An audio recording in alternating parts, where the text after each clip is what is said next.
What's up, guys? Day 4 of Nofap. Today is an interesting day. Just a very emotionally charged day.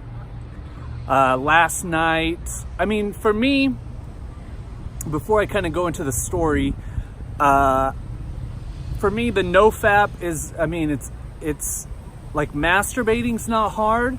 And I'm definitely not attracted to porn at all. Like, I haven't had that urge or that desire at all. Not only for the past 4 days, but since the end of February. So I don't really struggle with that. To be honest, what I'm really struggling right now in my life that causes me to want to relapse is my ex. So I shared a little bit of my story. I'm going through a breakup right now. Me and my ex-wife, girlfriend, we were never married, but we were together for 5 years, have a son together. We broke up on New Year's Eve. Literally broke up on New Year's Eve. She kicked my ass out of the house on New Year's Day, and it's just been a fucking roller coaster. Just a roller coaster. Middle of January, we're back to hooking up, sleeping together, all of that. And while we were doing this, like, I committed, like, hey, I don't want to get back together with you.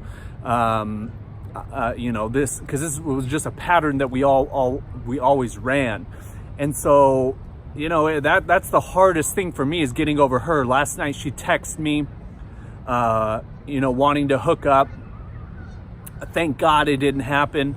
But even today, like, that, just plugging back into that energy and that emotion, last night, that caused me to want to relapse. Like, I'm really grateful that it didn't happen. Like, I even ran it in my mind, what if she were to come over? And what if it does happen? What will happen? Can I give her an orgasm, but I not have an orgasm? Penetrate, but not orgasm. It's fucking weird talking about this shit and then posting it on the internet. But it's good, man. It's good for my healing process to be talking about this. Because, man, it is 5 years, is a fucking lifetime. And I feel like this process of committing to celibacy is really, really helping me in the short term, but in the long term, it's going to help radically. And so today, it's just been an emotionally charged day. Just really even recommitting more that I need to totally disconnect from her. That energy is just toxic to my life in any way, shape, or form. She's not, at the end of the day, she's not the type of person, going out and drinking. Like, I'm totally sober now. I haven't drank. I drank once this entire year back, like on the very beginning of January. I've totally quit smoking cannabis or consuming cannabis of any kind. And so, like, I'm on a new path. I'm on a new journey in my life. And, again, my videos, I really want you to understand, is by committing to these disciplines, whether it's being sober or, being celibate, not masturbating, not watching pornography, semen retention, you're going to charge your masculine energy. You're going to supercharge your creative energy. I've been listening to Napoleon Hill's Think and Grow Rich. I've been listening to the chapter on sexual transmutation every morning for the past 2 days, really wanting to soak that information in. It's the long-term benefits of what you're going to get from this. Because at the end of the day, man, like, to me, I'm a lover. Like, I love to love, and I have so much love to give, and I want a woman in my life. I want a goddess in my life, someone that, and it talks about this in Think and Grow Rich, someone who inspires me, someone who, it's yin and yang.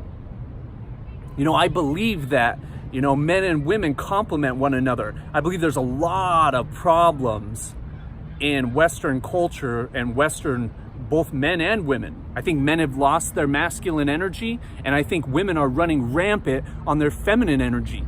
They're just boom, now they can go out and they can be as promiscuous as they want, sleep around, there's really no consequences other than getting pregnant, but now you've got birth control for that. So now feminine energy is it's peaking, it's very high. Masculine energy is depleting.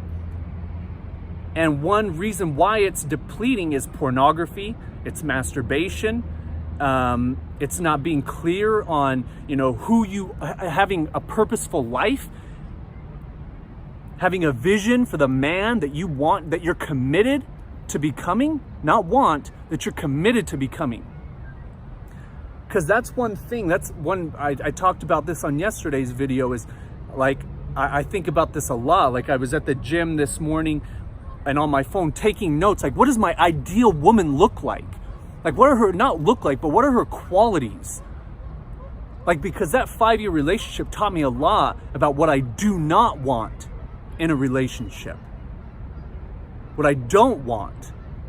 So now it's all about getting clear about what I do want. What do I really want? What does my dream woman look like as far as a character and as far as a body? There has to be a physical attraction. But I'm telling you, the physical can go away. The physical attraction, the sex might be good, but at the end of the day, if you're not connected on a spiritual level, if you don't have commonalities, man, it's going to be just a shitty relationship. It's going to be a shitty road to hoe, my friends. And so when you think about, hey, this is the dream, this is the type of woman that I want, well, then it's who's the man that I must become to attract that woman in my life? What type of disciplines do you have to practice in your life? And I'm telling you, at the top of that list is semen retention. It's celibacy at some level. You got to decide that for yourself. But I'm telling you, for a period of time, total semen retention, total celibacy. I got a couple geese right here that are probably just wanting to go in those bushes and just fuck.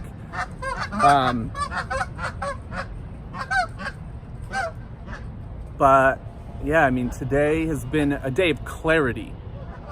These cycles, because last week, that's how I got this cold sore. Last Thursday, same exact scenario. We almost hooked up, didn't hook up. I got pissed off. Bunch of shit happened. A lot of very low vibration energy, emotions, anger, revenge, resentment. And it caused this cold sore. Look at that look at that thing. It's almost done though. So great lesson to be learned, and it's come back around. Cycles of time, daily, weekly, monthly, yearly cycles that we all run. And so just make it the daily cycle of Nofap, then the weekly, then the monthly, then the yearly. But commit. Make a deal with God, the universe, whatever. Because I think a lot of people watching this, they're going to want to be in a relationship. Maybe not everybody wants to be MGTOW. Not everybody wants to be, just a single pirate for their whole life. I bet a lot of guys, a lot of you watching, want to be in a relationship. You want to be in your dream relationship. Well, you make a deal. Make a deal with God. God loves a deal, especially if it's going to make you a better man. You make that deal and you say, listen, God, the universe, whatever, I'm committed to changing who I am as a man. I'm committed to a life of sobriety, of celibacy, of semen retention, in return for what I want. And if I follow through on my end of the bargain, I expect it to follow through on its end of the bargain. telling you, this year and what I'm inspired to do, my sobriety, and now this practice of celibacy and semen retention, there's a purpose behind it. And there's a purpose behind you. If you're watching this video, there's a purpose behind you practicing these things. So go out, make a commitment, make a deal, write out, what is it that you really want in your life? What's a man that you want to become? What are the results that you want to create in your life? What's a dream life that you want to have? And I'm telling you, the first step is committing to transmuting the most powerful energy that you have as a man, your sexual energy. I'll see you guys tomorrow.